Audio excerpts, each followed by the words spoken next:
Hello friends, welcome back to money magician research. क्या Indian market crash हो सकते हैं? ये एक बहुत ही इम्पोर्टेंट सवाल है जो कि अब इन्वेस्टर्स के माइंड में आने लगा है। बिकॉज इतने सारे पॉजिटिव क्यूज के कारण भी मार्केट ने जो उसका लेवल है 26,100 का वो ब्रेक नहीं करा है और 2 दिन के अंदर कंटिन्यू गिरावट हमको देखने को मिल रही है। करीबन 350 पॉइंट की गिरावट हमको निफ्टी में देखने को मिल गई है हायर लेवल से 2 दिन के अंदर, 30 अक्टूबर 31 अक्टूबर के अंदर। क्यों मार्केट में इतनी गिरावट आ रही है? आज हम यही इस वीडियो में जानने की कोशिश करेंगे और मैं आपको बताने वाला हूँ क्या रीज़न है जिस कारण से ये गिरावट कंटिन्यू मार्केट में आ रही है। इसके अलावा एनालिसिस करेंगे नेक्स्ट वीक के मार्केट को, मंडे को मार्केट में क्या इंपॉर्टेंट लेवल होने वाले हैं जिसके अकॉर्डिंग हमको हमारा ट्रेड प्लान करना है। क्या सेक्टोरियल परफॉर्मेंस रहा फ्राइडे का, मार्केट में कौन से सेक्टर में अच्छी तेज़ी रही, ये भी जानने की कोशिश करेंगे। तो चलिए वीडियो शुरू करते हैं। वीडियो अगर आपको पसंद आए तो लाइक करिएगा, चैनल को सब्सक्राइब करिएगा और जॉइन करिएगा हमारा फ्री टेलीग्राम चैनल जिसका लिंक मैंने ऑलरेडी डिस्क्रिप्शन में डाल रखा है। मैं निहाल, सेबी रजिस्टर्ड रिसर्च एनालिस्ट। सबसे पहले बात कर लेते हैं फ्राइडे मार्केट को लेके। फ्राइडे को मार्केट में एक फ्लैट ओपनिंग हमको देखने को मिला। निफ्टी की अगर बात करें तो निफ्टी ने क्लोजिंग दिया था थर्सडे को 25,891 का और फ्राइडे के दिन ओपन हुआ 25,885 के लेवल।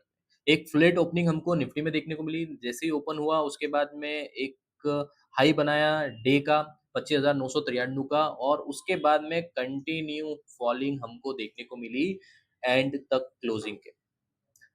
निफ्टी करीबन 150 पॉइंट की क्लोजिंग के साथ में हमें दिखा और सबसे इम्पोर्टेंट सपोर्ट लेवल के नियर जाके क्लोज हुआ है, जो कि है 25,700 का।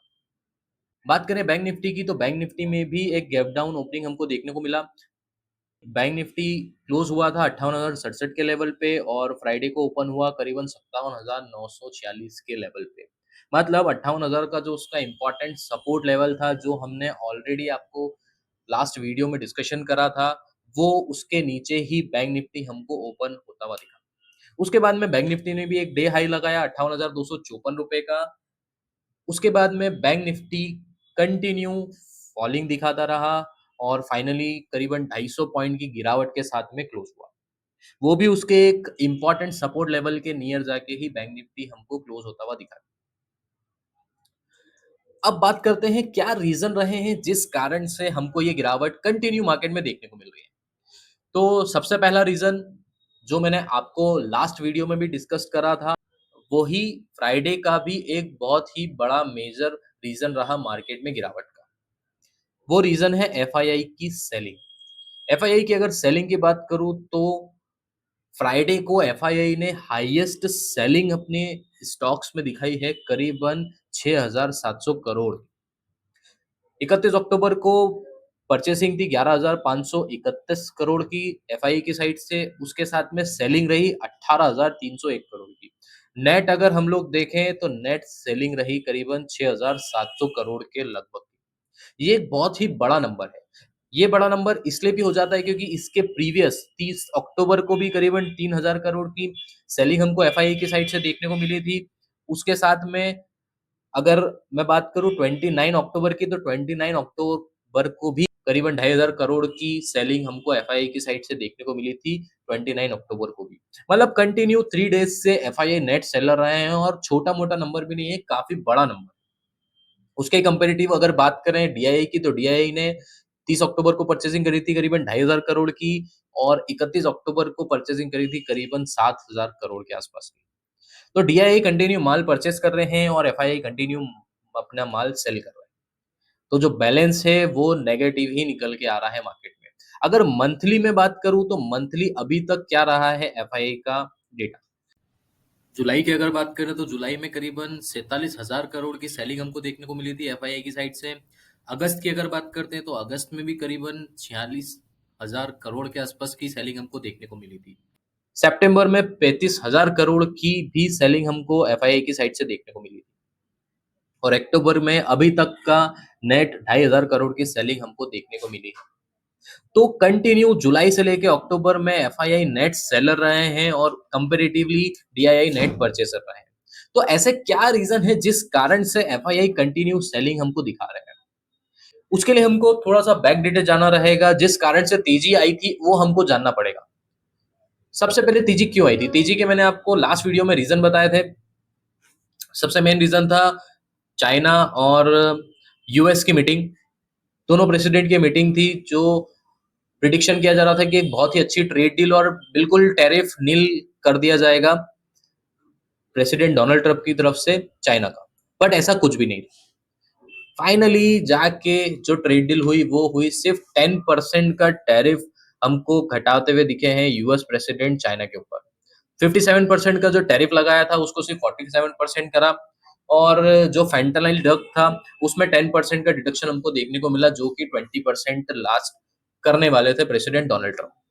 तो ये मीटिंग एक बहुत ही इंपॉर्टेंट थी मार्केट के लिए। मार्केट ये प्रिडिक्ट कर रहा था कि ये मीटिंग में बहुत ही अच्छी तेजी आ सकती है, बिकॉज यूएस का जो कमेंट था प्रेसिडेंट ट्रम्प की साइड से, जो कमेंट आ रहे थे वो यही आ रहे थे कि हम लोग एक बहुत ही अच्छी ट्रेड डील करने को तैयार है। बट वैसा कुछ भी नहीं रहा। फाइनली जाके सिर्फ 10% का डिडक्शन हमको टैरिफ में देखने को मिला, और रेयर अर्थ जो एक्सपोर्ट था चाइना की साइड से यूएस के लिए, उसमें भी कोई बड़ी रियाद हमको देखने को मिली नहीं है। वो क्यों देखने को नहीं मिली है? क्योंकि सिर्फ 1 साल का एग्रीमेंट हुआ है रेयर अर्थ प्रोडक्ट्स के ऊपर चाइना की साइड से एक्सपोर्ट को लेकर। तो ये ट्रेड डील में इतना दम नहीं रहा था, जिस कारण से ऑलरेडी सेंटिमेंट खराब हो चुके हैं मार्केट के, और जितना प्रिडिक्ट कर रहा था मार्केट उतनी अच्छी ट्रेड डील हमको देखने को नहीं मिली। इस कारण से भी एफआईआई में सेलिंग प्रेशर बढ़ता हुआ दिखा है। अपने इंडियन मार्केट से वो पैसे काफी ज्यादा निकाल चुके हैं और कंटिन्यू जुलाई मंथ से बेच रहे हैं। जुलाई मंथ से अक्टूबर मंथ तक अगर देखा जाए तो करीबन 1.5 से 2 लाख करोड़ का माल एफआईआई की साइड से डंप हो चुका है इंडियन इक्विटीज में। कंपेरेटिवली डीआईआई परचेसिंग कर रहे हैं। यही रीजन है जिस कारण से बार बार मार्केट एक हायर लेवल से हमको गिरावट की साइड में जाता हुआ दिख रहा है। तो ये रीजन है जिस कारण से मार्केट में गिरावट है, और आगे भी गिरावट बढ़ सकती है या नहीं बढ़ सकती है, ये हम बात करेंगे टेक्निकल एनालिसिस के ऊपर। तो टेक्निकल एनालिसिस के ऊपर हम ये बात करने वाले हैं। सबसे पहले बात कर लेते हैं निफ्टी की। निफ्टी बैंक निफ्टी का दोनों का एनालिसिस करते हैं नेक्स्ट वीक के लिए, मंडे मार्केट के लिए। निफ्टी का जो इंपॉर्टेंट सपोर्ट लेवल है वो रहने वाला है 25,700 का, जिसके नियर जाके हमें निफ्टी बंद होता हुआ दिखा है, और मुझे लग रहा है कि यहाँ से गिरावट और ज्यादा आ सकती है अगर 25,700 का लेवल निफ्टी ब्रेक करता है। तो ये मेक और ब्रेक लेवल होने वाला है 25,700 निफ्टी के लिए। रेसिस्टेंस की बात करें तो रेसिस्टेंस वहीं प्लेस आउट है, 26,000 के ऊपर ही तेजी हमको देखने को मिलेगी। 26,100 का रेसिस्टेंस मैंने लिया है नेक्स्ट वीक के लिए। अगर 26,100 का रेसिस्टेंस निफ्टी ब्रेक करता है तो हम एक एक अच्छी तेजी के लिए हम रेडी रहेंगे। वहीं पे सपोर्ट 25,700 का है। 25,700 का अगर सपोर्ट ब्रेक हुआ तो निफ्टी का जो नेक्स्ट सपोर्ट होने वाला है वो होने वाला है 25,500 का। 25,500 तक निफ्टी हमें गिरावट दिखा सकती है अगर 25,700 का लेवल ब्रेक करती है तो। बैंक निफ्टी की बात करें तो बैंक निफ्टी का भी 1 आवर का चार्ट में ओपन कर लेता हूं। बैंक निफ्टी में जो रेसिस्टेंस में लेके चल रहा हूं वो लेके चल रहा हूं 58,500 का। ये एक इंपॉर्टेंट लेवल है। 58,500 के ऊपर ही हमको तेजी देखने को मिलेगी। उसके बाद में अगर सपोर्ट की बात करें तो 57,700 का एक इंपॉर्टेंट सपोर्ट लेवल है, जिसके नियर जाके ही बैंक निफ्टी हमें बंद होता दिखा है। उसने इसका एक लो भी टच कर दिया था 57,656 का, बट ये अच्छा रहा कि 57,700 के ऊपर ही हमको क्लोजिंग देखने को मिली। तो अगर ये support level bank Nifty break करता है तो गिरावट हमको करीबन 57,230 के लेवल तक भी आने वाले दिन में देखने को मिल सकती है। तो ये इंपॉर्टेंट लेवल है निफ्टी बैंक निफ्टी के, जो हमको हमारे माइंड में ध्यान रख के ही नेक्स्ट ट्रेड प्लान करना है, नेक्स्ट वीक का ट्रेड प्लान करना है। अब बात कर लेते हैं सेक्टरल परफॉर्मेंस के बारे में। इस गिरावट के मार्केट में कौन सा सेक्टर में हमको तेजी देखने को मिली? तो सिर्फ एक ही सेक्टर जो इस गिरावट के टाइम पे हमें उभरता हुआ दिखा है वो रहा है पीएसयू बैंक्स। पीएसयू बैंक्स में एक अच्छी तेजी हमको देखने को मिली है। पीएसयू बैंक फ्राइडे को करीबन 1.5% तेजी के साथ में हमें बंद होता हुआ दिखा है। पीएसयू स्टॉक्स काफी ऐसे स्टॉक्स थे जो ऑल टाइम हाई पे खड़े थे फ्राइडे के दिन। यूनियन बैंक में करीबन 4.5% की तेजी हमको देखने को मिली, कैनरा बैंक 3% की तेजी, पीएनबी 2.5% के आसपास की तेजी, यूको बैंक में करीबन 2% की तेजी। ओवरऑल जितने भी स्टॉक्स थे वो सारे एडवांस थे, डिक्लाइन हमको जीरो देखने को मिला फ्राइडे।